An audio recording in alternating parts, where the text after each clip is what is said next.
त्वदीयोऽस्मि धुन्धकारीति नामतः स्वकीयेनैव दोषेण ब्रह्मत्वं नासितं मया ब्रह्मत्वं नासितं मया अहं भ्राता त्वदीयोऽस्मि। भैया भैया गोकर्ण जी, मैं तुम्हारा भाई हूं। मेरा भाई कौन? बोले धुंधकारी नामतः, मैं धुंधकारी हूं। भैया तुम प्रेत बन गए? हाँ भैया, मैं प्रेत बन गया हूं, और साधारण नहीं, बड़ा भारी प्रेत बना हूं। लेकिन मैं जानता हूं मैं दूसरे के कारण नहीं, खुद के कारण प्रेत बना। ध्यान देना, गलतियां हो जाना महत्वपूर्ण नहीं। कितनी बड़ी से बड़ी जीवन में गलती हो जाए, कितना बड़ा से बड़ा पाप हो जाए, कितना बड़ा से बड़ा दोष हो जाए, लेकिन उस दोष को, उस गलती को, उस पाप को हम अपने जीवन में स्वीकार करें। मन में किसी से कहने की आवश्यकता नहीं, और मन में हम स्वीकार करके केवल चिंतन कर दें, भगवान के प्रति समर्पण भाव कर दें। कितनी बड़ी से बड़ी गलती हो, कितना बड़ा से बड़ा दोष हो, ठाकुर जी उसको अपनी कृपा शरणागति से समाप्त कर दें। केवल हमारे अंदर शरणागति भाव आ जाए, थोड़ा सा भी। गलती का होना महत्वपूर्ण नहीं है, उस गलती को स्वीकारना ना, ये दोष होता। गुण दोष दूसर दोष गुणस्तु भय वर्जित। भगवान के सामने वाल्मीकि रामायण में आया है, विभीषण जब शरण में आए हैं राम जी के, सुग्रीव, अंगद, जामवंत जी, पूरे वानर दल में खलबली मच गई। वो रावण का भाई शरण में आया है, हमारे रामा दल में सम्मिलित होने के लिए आया है, चलो राम जी से मिलते हैं। और जाकर के राम जी से निवेदन किया। राम जी ने व्यवहार पक्ष के लिए पूछ लिया, भाई पूरी कमेटी है तो पूछना चाहिए, पूरा दल है। अब जब मुखिया से पूछने के लिए आए तो मुखिया का भी एक अपना स्वरूप है, पूछ लिया, भाई बताओ रावण का भाई है, क्या करना चाहिए? सभी ने एक साथ कह दिया, रावण का भाई है, हमारा दुश्मन है रावण, कोई भरोसा नहीं किस समय कौन सी भेद नीति के लिए आया, इसलिए ये शास्त्र के नीति के उपयुक्त नहीं। तो राम जी ने कहा, तो विभीषण तो मेरी शरण में आया, और शरणागत को जे तजहि निज अनहित अनुमान, तेनर पावर पाप मह तिन्ह बिलोकत। जो शरण में आया है, अगर हमारे पास सामर्थ्य है तो हमें उसका भरसक सहयोग करना चाहिए। लोगों ने विरोध कर दिया, हम लोग समर्थन नहीं करेंगे। राम जी तटस्थ हो गए। यहीं पर रामत्व है, ध्यान दीजिएगा, यही तो राम जी के रामत्व को प्रकट करता है। राम जी ने कहा, भैया सुग्रीव, अंगद, जामवंत, यहां तक कि लक्ष्मण जी को भी शरण में ले लिए। तो लक्ष्मण, ये तो विभीषण आया है, अगर साक्षात रावण भी आ जावे तो मैं भी उसको शरण में ले लूंगा और उसको क्षमा कर दूंगा। रावण ने इतना बड़ा पाप किया है, अपराध किया है, लेकिन अगर वो भी मेरी शरण में आ जाए तो मैं उसको क्षमा कर दूंगा, क्योंकि मैं राम। और तुरंत विभीषण को राजा बना दिया। जो विरोध करने वाले हैं वो देखते रह गए। लंकापति जल बुला करके समुद्र का लोगों में खलबली मच गई। अभी राम जी कह रहे थे कि रावण शरण में आ जाएगा तो मैं उसको अपनी शरण में ले लूंगा। अभी राजा बनाइयो। हे रसिक जनों, प्रेमी जनों, ये दर्शन करिए। राम जी से जब लोगों ने कहा कि राम जी आपने कह दिया है कि लंका के राजा विभीषण होंगे और कहीं रावण आपकी शरण में आ गया तो क्या करेंगे? राम जी ने कहा, मैंने लंका का राजा विभीषण को बनाया है तो विभीषण ही रहेंगे। एक तो रावण शरण में नहीं आएगा, और अगर रावण शरण में आ गया तो मैं अपनी अयोध्या रावण को दे दूंगा, मेरी शरण में तो आ जाए। बोलिए भक्त वत्सल भगवान की। हमारे जीवन में कितने दोष हो, कितनी कमियां हो, बस हम स्वीकार कर लें। आज धुंधकारी कह रहा है, स्वकीये नैव दोषेन ब्रह्मत्वं नाशितं मया, ब्रह्मत्वं नाशितं मया, अहं भ्राता त्वदीयोऽस्मि। भैया, मैं दूसरे को दोष नहीं दूंगा, मैं अपने ही कर्मों से प्रेत बना। भगवान ने मुझे कृपा करके मनुष्य बनाया, और मनुष्य के बाद फिर मुझे ब्राह्मण बनाया। क्या बनाया? ब्राह्मण बनाया। लेकिन ब्रह्मत्वं नाशितं मया, मैंने उस ब्रह्मणत्व को भी नष्ट कर दिया।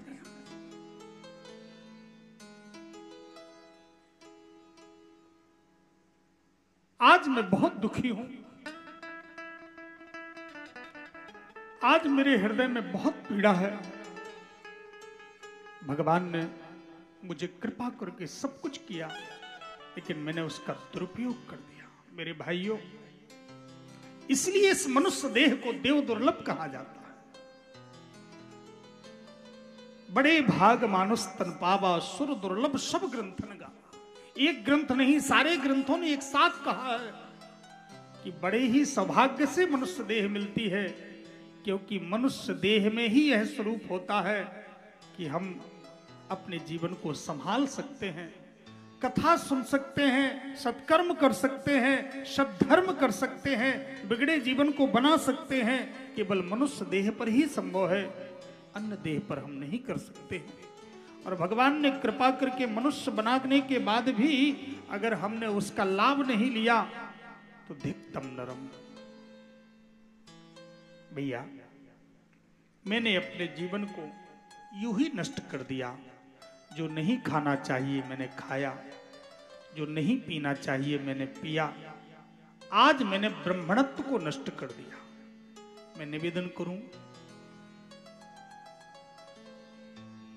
मनुष्य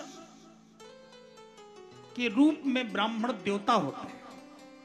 जैसे पशु के रूप में गाय देवी स्वरूप होती हैं, इसलिए मनुष्य के रूप में ब्राह्मण देवता होते हैं।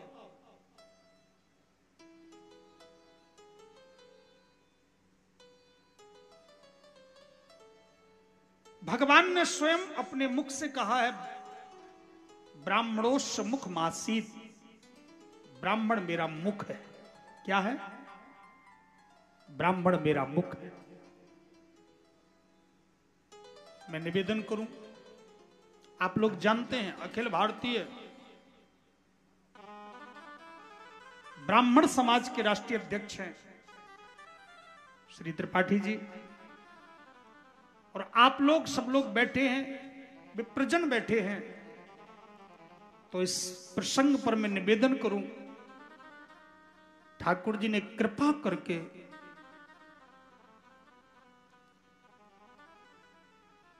हमें मनुष्य बनाया और ब्राह्मण बनाया, और ब्राह्मण बनाया बस नहीं, अपना मुख ब्राह्मण का मुख बताया। ब्राह्मणोस्य मुख मासीत, मेरा मुख ब्राह्मण का मुख। जो ब्राह्मण शब्द बोल रहा वो मैं बोल रहा हूं। भागवत के चतुर्थ स्कंद में तो सीधे सीधे ठाकुर जी ने कह दिया है कि ना हम तथाग्नि यजमान हविर बिताने। मैं यजमान के अग्नि में हवन करने से उतना प्रसन्न नहीं होता हूं मैं जितना ब्राह्मण के मुख में स्वाहा लगाने से प्रसन्न। लेकिन ब्राह्मण के मुख में स्वाहा क्या लगाए? जवा तिल का। ब्राह्मण के मुख में स्वाहा जौ तिल का नहीं, बढ़िया खीर पूड़ी का, बढ़िया ही सुंदर वचनों का, क्योंकि ब्राह्मण का मुख मेरा मुख है। और भगवान ने उद्घोषणा करी, वेद में कहा, शास्त्रों में कहा, और भगवान ने मुख बनाया और हम उस मुख को ना संभाल सके, हम ना कर सके, हमें निश्चित रूप से इसका स्मरण रखना चाहिए कि भगवान ने कृपा करके अगर मुख बनाया है तो हम इस मुख को सम्मानित पूर्वक ठाकुर जी का मुख बना करके रखें। भगवान ने कृपा करके दिया है, ना हम तथाग्नि यजमान हविर बितान। अग्नि में हवन करने से उतना प्रसन्न नहीं होता हूं जितना ब्राह्मण के मुख में हवन करने से प्रसन्न। एक भक्तमाल में घटना आती है, मैं पुष्ट कर दूं। राजस्थान सभी लोग गए होंगे, जो कई लोग गए होंगे, वहां पर भरतपुर है। भरतपुर के राजा थे महाराज मानसिंह। उनका नित्य का नियम था, 108 ब्राह्मणों को वो वर्णित कर दिए थे और यज्ञ करवाते थे। साल भर यज्ञ चलता था, 365 दिन। और ब्राह्मणों को कह दिया था कि आप ही संकल्प ले लो, आप ही पूजा करो, आप ही करवाओ, आप ही जजमानी करो, आप ही सब कुछ करो। केवल धन दे दिया जाएगा और आपकी सामग्री दे दी जाएगी, आप यज्ञ करो। और ब्राह्मण लोग यज्ञ करते और खीर का हवन होता। किसका हवन होता? खीर का हवन होता। खीर का हवन करने से लक्ष्मी की प्राप्ति होती, ऐसा शास्त्र का नियम। तो खीर का हवन बढ़िया बढ़िया सुंदर मेवा डाल करके खीर बन के आती। खीर का नित्य पूजा के बाद हवन होता। 12 बजे ब्राह्मणों का फलहार होता, शाम को भोजन हुआ करता। ऐसा नियम था, ऐसा नियम होता। अब ब्राह्मणों ने देखा पूजा करने के बाद 10 बजे खीर के भगोने आ गए बड़े बड़े। तो ब्राह्मणों ने देखा और ब्राह्मणों को बढ़िया गमगमाती हुई सुगंध जैसी नाक के अंदर गई सोई। ब्राह्मणों के मन में आ गया कि क्यों ना खीर का भोग लग जाए। बोले हवन के लिए आई है। तो ब्राह्मणों ने कहा रोज तो हम महीनों से देवताओं को भोग लगाते हैं, आज हम लोग ही पाले। और सभी ब्राह्मणों ने संगठन किया और संगठन करके यज्ञाचार्य जी से कहा, यज्ञाचार्य जी आपका क्या आदेश है, हम लोग खीर पालें? यज्ञाचार्य जी ने देखा सभी ब्राह्मणों की इच्छा है, सो सभी को स्वीकृति दे दी और सभी ब्राह्मणों ने पत्तल पर खीर परोसी और श्री गणेशाय नमः शुरू कर दिया। बस 5 मंत्र से स्वाहा लगाए, प्राणाय स्वाहा, व्यानाय स्वाहा, समानाय स्वाहा, उदानाय स्वाहा, और 5 स्वाहा लगा करके जो पूरी खीर की स्वाहा लगती थी दिन भर, वो पूरी खीर परोसी और खा के बस डकार लेते हुए आके बैठ गए, मंत्र गड़गड़ाने लगे। अब ब्राह्मण तो बढ़िया खा पी के आज फुर्सत हुई, आज आनंद आ गया, कितनी बढ़िया काजू किशमिश बढ़िया चिरौंजी डली खीर थी। लेकिन धन्य है ठाकुर जी मान बढ़ाने वाले। रात्रि में भगवान ने स्वप्न दिया राजा मानसिंह को। भगवान ने कहा, हे मानसिंह, तुम जैसी आज यज्ञ किए हो वैसी तुम रोज यज्ञ करो, मैं तुम्हारी यज्ञ से प्रसन्न हो गया। आज मैं तुम्हारी यज्ञ से प्रसन्न हो गया। आहा, तुमने जैसी यज्ञ किया वैसी रोज यज्ञ करो। मानसिंह ने सोचा आज ब्राह्मणों ने कौन से मंत्रों से यज्ञ करी, आज कौन से स्वाहा लगवाए। आज ठाकुर जी ने प्रत्यक्ष प्रकट होकर के मुझसे कहा है, चलो ब्राह्मणों का दर्शन करूं, यज्ञ का दर्शन करूं। राजा मानसिंह बढ़िया सुंदर सुबह स्नान करके वस्त्र पहन करके तिलक लगा करके और यज्ञशाला की तरफ आए, दल बल के साथ में, मंत्रियों के साथ में। जैसे ही मानसिंह आए, वहां पर जो सेवक गण थे पहले से आकर के सूचना दी, महाराज सभी ब्राह्मण देवता सावधान हो जाएं, महाराज आधिराज भरतपुर नरेश महाराज मानसिंह पधार रहे हैं। अब तो ब्राह्मणों के पसीने छूट गए कि 6 महीने से राजा साहब नहीं आए, आज ही कल हम लोगों ने खीर खाई और आज ही राजा साहब आ गए। सभी ब्राह्मण घबरा गए कि लगता है ये खीर तो प्राण ले लेगी, क्या करूं।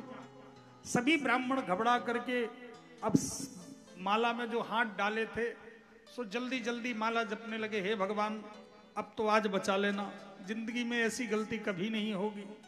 बैठे हैं, किसी को अब किसी का चेहरा नहीं सुहा रहा है, सभी बेचारे ब्राह्मण प्रतीक्षा कर रहे, आज कहीं फांसी की सजा ना हो जाए।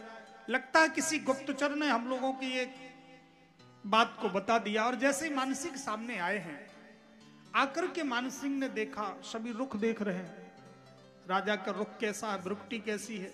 चेहरा देखो आईना होता है, चेहरे से पता चल जाता है कि गुस्सा है कि प्रसन्न है, चेहरा बता देता है।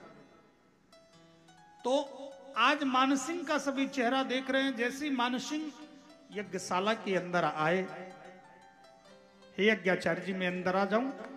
यज्ञाचार्य जी ने कहा आपकी यज्ञशाला, अंदर आए। और अंदर आए, सभी ब्राह्मणों को प्रणाम किया, ध्यान देना। और ब्राह्मणों को प्रणाम करके, हे महाराज आप ब्राह्मणों से मैं एक निवेदन करना चाहता हूं। यज्ञाचार्य जी कहे क्या बात है महाराज? हे महाराज आप ये बताएं कि आपने कल कैसी यज्ञ किया। अब तो ब्राह्मण और घबरा गए, ब्राह्मणों के पैर के नीचे जमीन खिसकने लगी, इतने घबरा गए। नहीं नहीं बताइए कैसी यज्ञ किया है आपने। सभी ब्राह्मण सिर झुकाए, हे ब्राह्मण देवता बताएं आपने यज्ञ कैसी किया। ब्राह्मणों ने हाथ जोड़ करके कहा महाराज हे अन्नदाता, आपके दिए हुए धन के द्वारा मेरा परिवार का पालन पोषण होता है। अगर आप कहीं दंड ना दें, वचन दे, तो हम आपको बताएं कल कैसी यज्ञ करी। हाँ हाँ बताइए कैसी यज्ञ किया आपने। महाराज आप वचन, हाँ हाँ वचन देते हैं, आप बताएं। यज्ञाचार्य जी ने हाथ जोड़ के कहा महाराज क्षमा करें अन्नदाता, आप इतनी बढ़िया खीर बना के भेजते हैं और हम ब्राह्मण ठहरे खा